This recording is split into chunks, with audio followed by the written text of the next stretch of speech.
Cain and Karl Roos.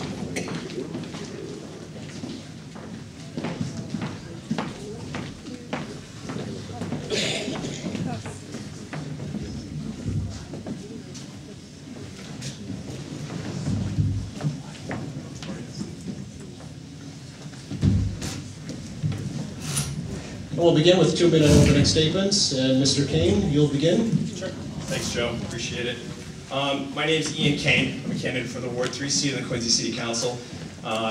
First, would like to ask for your vote on Tuesday, November 3rd for those Ward 3 residents in the audience, and I would like to thank the Adams National Historic Neighborhood Association for having us here tonight, and for all of you for coming to join us. It's a real treat to present our candidacy to you. I'd also like to thank all the voters that came out on September 24th. We were really lucky to have a good showing. We came out on top, and because of you, that's why that happened. And I feel fortunate and honored to have had your support and your faith as a candidate for this seat. I'm a homegrown product of Quincy. I was born and raised here, and the 4th generation of my family to do so. I attended Wollaston School and Central Middle School before attending Boston College High School and BC. While I attended BC, I studied political science, and I worked for Congressman Stephen Lynch. My professional experience has taken me around the world and is across industries. I've worked in commercial real estate, raising institutional capital funds, and I've also developed international power plants in the Middle East, North Africa, and East Asia. Seeking to further my education, I sought an MBA from Duke University. I believe that I'll be ultimately successful in this role because I've proven skills in diplomacy and negotiation, and I've also had the ability to be involved in capital plans exceeding that of $300 million, which is currently the budget of the city. I also possess a strong ability to develop and manage working relationships across functions, demographics, and cultures. My goal is to bring my global experience locally to Quincy, to the place that I love. I've had the last 7 months to get to know you and the residents of Ward 3. I've learned a great deal about the perceived problems of the city, the downtown area, the opioid epidemic, a shortage of affordable and senior housing, and I'm eager to work with the city and with you to develop solutions. I've also learned what it's like to be a candidate and have half-truths spread about you. I'm not just trying to fit into any political role, and I'm excited to take on the task that lies ahead. I thank you for the opportunity to be here tonight, and I ask for your vote humbly on Tuesday, November 3rd. Thank you very much. Thank you, Mr. Cain. Mr. Roos, 2-minute opening statement for you. Thank you, Joe. Thank you, everybody, for being here. It's great to see you. It's always interesting. You go out door knocking. You hope to see a few good voters. This is a great place to be. What I'd like to do tonight is tell you a little bit about my background, and I'd like to tell you about the qualities that I bring to the job. So a little bit about my background. When I first started working, I actually was in finance. I started off as a budget analyst for the city of Boston, helping to track and oversee one of the budgets, one of the larger departments there, the Public Facilities Department. From there, I moved into the software industry. Spent about 13 years in the software industry, working in tech support, product management, product marketing. Helped IBM launch $1 billion products. Also worked for small startups and small-sized companies, so I have a fairly good business background. From there, I went to pharmaceutical sales, sold insulin, heart medication, anticoagulants, enjoyed working with nurses, doctors, interns, and surgeons. But something was missing. I'd watch my wife, Marsha, get up every morning, and she had a little bit more of a spring in her step, a little bit more motivation to go to work. She's a guidance counselor at Braintree High. So that's when I figured, I'm looking for more in my job. I decided to leave the private sector, and I became a high school teacher 4 years ago, teaching business, and it's one of the best things I've ever done. I enjoy it so much.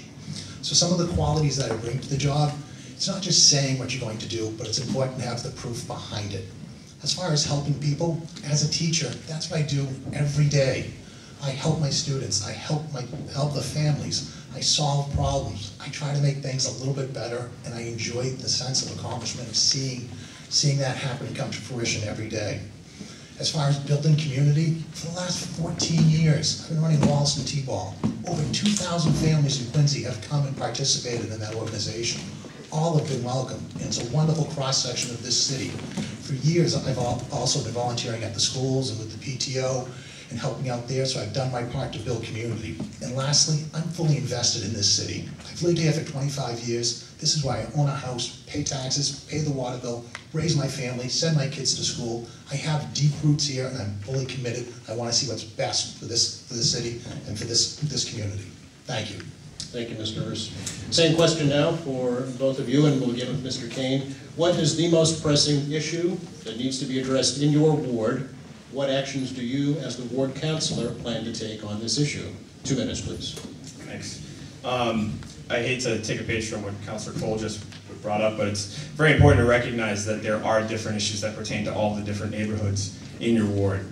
So over the past 7 months, I've met thousands of people, I've knocked on thousands of doors, and everyone has a different issue because that issue that they're bringing up to you is particular to them because it affects them personally.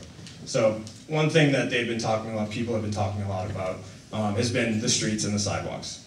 I think that's number one overall. And what we do about that, we develop a capital improvement plan. Easily, we'd go around, we'd assess the situation around the city, around the ward. We'd work with the mayoral administration in order to devise a solution in which we can address this in a timely and organized fashion.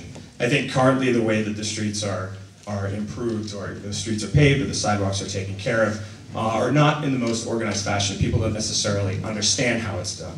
And that involves communication. So being able to communicate what's going on from the city level to the residents of the ward and give them assurance that things are going to be taken care of in an organized and timely fashion.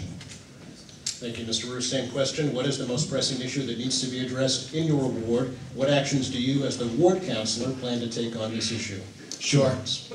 What I see, I'm trying to focus on 3 key issues. I think development within the ward, any type of development that's going to happen in the ward has to add to the characteristics and the value of the surrounding neighbors and the neighborhoods.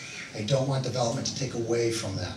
I want to make sure we address the parking, congestion, and traffic issues with any type of development.